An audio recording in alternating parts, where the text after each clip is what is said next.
তো সন্ধ্যা পর্যন্ত পরে আর ওইরকমভাবে অ্যাটাক করে না। এর মধ্যে কিন্তু আপনার নতুন বাজারের দিকেও খবর পাইলাম যে আইইউবি, তারপরে এআইইউবি, এনএসইউ, ডিআইইউ, এখানে অনেকজন শহীদ হয়ে গেছে।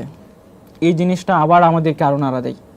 তখন আমরা একবার চাইছিলাম যে আমরা ওই স্পটে যাব, কিন্তু ওই স্পটে যাওয়ার মতন অ্যাবিলিটি ছিল না। মধ্যবাটাতে আবার পুলিশের একটা ব্যারিকেড ওইখান থেকে ফায়ার করতেছে। তো ওদেরকে আমরা চাইছিলাম যে ওদেরকে প্রোটেস্ট করার জন্য আমরা যাই, এখান থেকে 2000 স্টুডেন্ট আমরা ওইদিকে যাই, কিন্তু সেটা আর করতে পারি না। মিডিল বাটাতে ওরা আটকাই দেয়। তো ওইখান থেকে আমরা ব্রেকের সামনে ছিলাম। ওই সময় আবার দেখা যায় যে টিভি সেন্টারে আগুন ধরিয়ে দেয়। আসলে টিভি সেন্টারে আমরা স্টুডেন্টরা কেউ ওইরকমভাবে আগুন ধরাই নাই। আমি নিজে ওইখানে ছিলাম না, তবে আমি যতটুকু আমার ফ্রেন্ড সার্কেল থেকে নিয়েছি যে ওইখানে টিভি সেন্টারে যে আগুনটা ধরাইছিল এটা আমাদের স্টুডেন্টরা করে নাই, এটা আউট কেউ হয়তো করেছে, যেটা পরবর্তীতে ব্লেম আসছে যে স্টুডেন্টরা এটা করছে।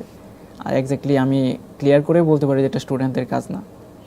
না, স্টুডেন্ট এটা কেন করবে? তাদের স্টুডেন্টরা এটা করে কারণ আমাদের শান্তিপূর্ণ একটা ছিল, আমরা শান্তিপূর্ণ আন্দোলন এবং রাষ্ট্রীয় কোনো কিছু আমরা নষ্ট করব কখনোই না। হ্যাঁ, তো ওই শিক্ষার্থীরা তো রাষ্ট্রীয় সম্পদ মানে ধ্বংস করার জন্য আন্দোলনের নামে নেই। এইটা নানা দিক থেকে এই ধরনের কমপ্লেন আসতেছিল যে এই বিটিবিতে আগুন দেওয়া, মেট্রো রেল পোড়ানো, এগুলো পরবর্তীতে আমরা বিভিন্ন নিউজে দেখেছি এগুলো আসলে অন্য আরেকটি পক্ষের কাজ, যারা করে তারা ছাত্রদের উপর সেই দোষারোপটা দিচ্ছে। তো তোমরা হচ্ছে তখন ওই 18 তারিখে রামপুরার ওই জায়গা থেকে শুরু করে বাড্ডা পর্যন্ত এই অংশটার মধ্যে তোমরা বিচরণ করছিলে? হ্যাঁ, এক্স্যাক্টলি। ওই সময় দেখা যায় আপনার সন্ধ্যার দিকে আমার বাসায় যাই, বাসায় গিয়ে আবার দুপুরে খাবারটা খেয়ে আবার 7টার দিকে আবার আসি, কারণ ওই সময় আরো 7টার সময় ফায়ার হইতেছে। সন্ধ্যা 7টার দিকে ফায়ার, 7টার সময় ফায়ার হইতেছে, ক্রমশ ফায়ার হচ্ছে, ফায়ার ডিরেক্ট ফায়ার করতেছে এখন।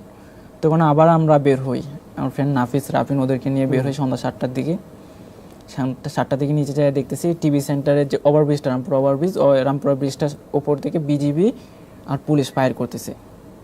তো বিজিবি আর পুলিশ যখন ফায়ার করতেছে তখন আমরা সামনে থেকে প্রোটেস্ট, একবারে সবার সামনে থেকে প্রোটেস্ট করতেছিলাম। তখন প্রোটেস্ট করার সময় 2-3 জনের পায়ে গুলি লাগে। একটা ছেলে ছিল মেহেদি, সে আমাদের তিতুমির ক্যাম্পাসের সামনেই ফুলের দোকানে কাজ করতো, সে ওখানে আন্দোলনে ছিল 18 জুলাই। তো 18 জুলাই ও রাত 8টার সময় ওর গুলিটা লাগে, সামনের দিক থেকে লাগা পিছন দিক দিয়ে বের হয়, ওর হাড় 6 ইঞ্চি চলে গেছিল। বিজিবির ফায়ার ছিল এটা। তার মানে এটা তো স্বাভাবিক, মানে স্বাভাবিক অবস্থা ব্যবহার করে নাই, স্বাভাবিক নয়। 6 ইঞ্চি হাড় চলে গেছে। ও এখন মনে নিটুর থেকে কয়েকদিন আগে রিলিজ নিয়েছে, এখন মনে হয় গণস্বাস্থ্য কেন্দ্রতে আছে। ওর পাশাপাশি আরো 2-3টা ছেলের পায়ে বুলেট লাগে। ওরা ওই সময় ওরা বুকের দিকে খুব উপর সাইডে কম মারছে, সবগুলো নিচে মারছে। আচ্ছা, একবার পঙ্গু বানাই দিচ্ছে সব কয়টাকে। ওই সময় রাত 8টা-9টার সময় ওইখানে 3 থেকে 4 জন হবে, ওদের পায়ে গুলি লাগে। আর এমন ডেঞ্জার হয়ে পাটা একবারে ভেঙে যায়। তো ওদেরকে আমরা ওইখান থেকে পাটাই দিয়ে অ্যাম্বুলেন্সে করে যে হসপিটালে নিয়ে যাওয়ার জন্য, ট্রিটমেন্টের জন্য। আমরা দেখতেছি আমার পাশের ভাই কিন্তু ওই যে গুলি খাইছে, গুলি খাওয়াতে তার অনেক রক্ত ঝরতেছে, কিন্তু আমরা কিন্তু একটুও থামি নাই। কারণ আমরা যদি পিছু হটি তাহলে কিন্তু আন্দোলনটাই ব্যাহত হয়ে যাবে। এই কনসেপ্টটা সবার মাথায় ছিল যে আমরা তো আগেই বলেছি যে মরলে রাজপথ আর নয় সলিউশন, দুটো থেকে একটা। তখন ওদেরকে আমরা পিছনে দিয়ে আমরা সামনের দিকে আরও অগ্রসর হই, সামনের দিকে যাইতে চেষ্টা করি।